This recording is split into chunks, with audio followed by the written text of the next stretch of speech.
At this pronouncement, Chiaroscuro, who was still at Mig's side, did a small, deliberate jig of joy in the light of the one candle. His dancing shadow was large and fearsome indeed. Gregory sees you, Gregory said to the rat shadow. Roscuro ceased his dance. He moved to hide beneath Mig's skirts. Huh? Shouted Mig. What's that? Nothing, said Gregory. So you aim to be a princess? Well, everyone has a foolish dream. Gregory, for instance, dreams of a world where soup is legal. And that rat, Gregory is sure, has some foolish dream too. If only you knew, whispered Roscuro. What? Shouted Mig. Gregory said nothing more.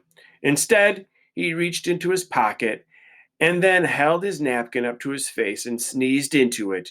Once, twice, 3 times. Bless you, shouted Mig. Bless you, bless you. Back to the world of light, Gregory whispered, and then he balled the napkin up and placed it on the tray. Gregory is done, he said, and he held the tray out to Mig. Done, are you? Then the tray goes back upstairs. Cook says it must. You take the tray to the deep downs, you wait for the old man to eat, and then you bring the tray back. Them's my instructions. Did they instruct you to beware of the rats? The what? The rats. What about 'em? Beware of them, shouted Gregory. Right, said Mig. Beware the rats. Roscuro, hidden beneath Mig's skirts, rubbed his front paws together. Warn her all you like, old man, he whispered. My hour has arrived. The time is now, and your rope must break. No nibbling this time. Rather a serious chew that will break it in two. Yes, it is all coming clear. Revenge is at hand. Chapter 33. A Rat Who Knows Her Name. Meg had climbed the dungeon stairs and was preparing to open the door to the kitchen when the rat spoke to her. May I detain you for a moment? Meg looked to the left and then to her right. Down here, said Roscuro. Meg looked at the floor. Go, she said. But you're a rat, ain't you? And didn't the old man just warn me of such? Beware the rats, he said. She held the tray up higher so that the light from the candle shone directly on Roscuro, and the golden spoon on his head, and the blood-red cloak around his neck. There's no need to panic, none at all, said Roscuro. As he talked, he reached behind his back, and, using the handle, he raised the soup spoon off his head, much in the manner of a man lifting his hat to a lady. Go, said Mig. A rat with manners. Yes, said Roscuro. How do you do? My papa had him some cloth much like yours, Mr. Rat, said Mig. Red like that. He traded me for it. Ah, said Roscuro, and he smiled a large, knowing smile.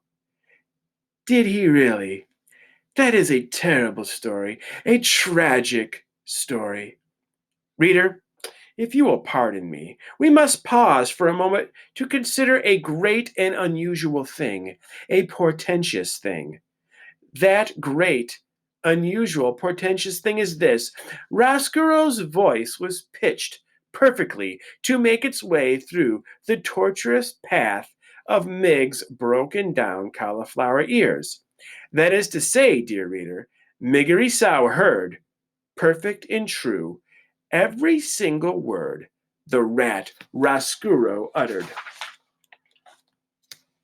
You have known your share of tragedy, said Roscuro to Mig. Perhaps it is time for you to make the acquaintance of triumph and glory. Triumph, said Mig. Glory. Allow me to introduce myself, said Roscuro. I am Chiaroscuro, Friends call me Rascuro, and your name is Miggery Sow. And it is true, is it not, that most people call you simply Mig?" "Ain't that the thing?" shouted Mig. "A rat who knows my name." "Miss Miggery, my dear, I do not want to appear too forward so early in our acquaintance, but may I inquire, am I right in ascertaining that you have aspirations?" "What do you mean, aspirations?" shouted Mig. "Miss Miggery, there's no need to shout, none at all. As you can hear me, so I can hear you. We two are perfectly suited each to the other." Roscuro smiled again, displaying a mouthful of sharp yellow teeth. "Aspirations, my dear, are those things that would make a serving girl wish to be a princess." "Go," agreed Mig. "A princess is exactly what I want to be." "There is, my dear, a way to make that happen. I believe that there is a way to make that dream come true." "You mean that I could be the Princess P?" "Yes, your highness," said Rescuro, and he swept the spoon off his head and bowed deeply at the waist. "Yes, your most royal Princess P." "Go," said Mig. "May I tell you my plan? May I illustrate for you how we can make your dream of becoming a princess a reality?" "Yes," said Mig, "yes." "It begins," said Roscuro, "with yours truly and the chewing of a rope." Meg held the tray with the one small candle burning bright, and she listened as the rat went on, speaking directly to the wish in her heart. So passionately did Roscuro speak, and so intently did the serving girl listen, that neither noticed as the napkin on the tray moved. Nor did they hear the small mouse like noises of disbelief and outrage that issued from the napkin as Roscuro went on unfolding, step by step, his diabolical plan to bring the princess to darkness. End of the third book. I wonder who is underneath that napkin. Book the fourth, Recalled to the Light. Chapter 34. Kill 'em, even if they's already dead. Reader, you did not forget about our small mouse, did you? "Back to the light," was what Gregory whispered to him when he wrapped Despereaux in his napkin and placed him on the tray. And then Mig, after her conversation with Roscuro, carried the tray into the kitchen, and when she saw Cook, she shouted, "It's me, Miggery Sow, back from the deep downs." "Ah, lovely," said the cook, "and ain't we all relieved?" Mig put the tray on the counter. "Here, here," said Cook, "your duties ain't done. You must clear it." "How's that?" shouted Mig. "You must clear the tray," shouted Cook. She reached over and took hold of the napkin and gave it a good shake, and Despereaux tumbled out of the napkin and landed right directly, plop, in a measuring cup full of oil. "Ah!" said Cook. "A mouse in my kitchen, in my cooking oil, in my measuring cup. You, Mig, kill him directly." Mig bent her head and looked at the mouse slowly sinking to the bottom of the glass cup. "Poor little Missy," she said, and she stuck her hand into the oil and pulled him out by his tail. Despereaux, gasping and coughing and blinking at the bright light, could have wept with joy at his rescue, but he was not given time to cry. "Kill him!" shouted Cook. "Go," said Mig. "All right."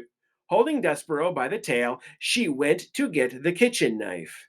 But the mouse tail, covered as it was in oil, was slick and difficult to hold on to, and Mig, in reaching for the knife, loosened her grip, and Despereaux fell to the floor. Mig looked down at the little bundle of brown fur. "Go," she said. "That killed him for sure." "Kill him even if he's already dead," shouted Cook. "That's my philosophy with mice. If they're alive, kill them. If they're dead, kill them. That way, you can be certain of having yourself a dead mouse, which is the only kind of mouse to have." "That's some good sophisty, that is. Kill them even if they're already dead." "Hurry, you cauliflower-eared fool!" shouted Cook. "Hurry!" Despereaux lifted his head from the floor. The afternoon sun was shining through the large kitchen window. He had time to think how miraculous the light was, and then it disappeared, and Mig's face loomed into view. She studied him, breathing through her mouth. "Oh, missy," she said, "ain't you going skedaddle?"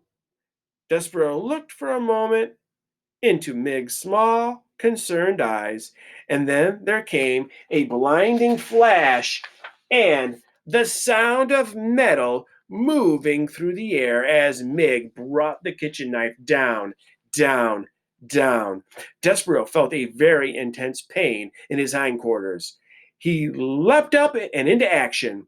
Reader, he scurried. He scurried like a professional mouse. He zigged to the left. He zagged to the right. "Go!" shouted Mig. "Missed him." "Ain't that a surprise?" said Cook, just as Despereaux scurried under a crack in the pantry door. "I got the little missy's tail, though," said Mig. She bent over and picked up Despereaux's tail and held it up, proudly displaying it to Cook. "So," shouted Cook, "what good will that do us when the rest of them has disappeared into the pantry?" "I don't know," said Mig, and she braced herself as Cook advanced upon her, intending to give her a good clout to the ear. "I don't know."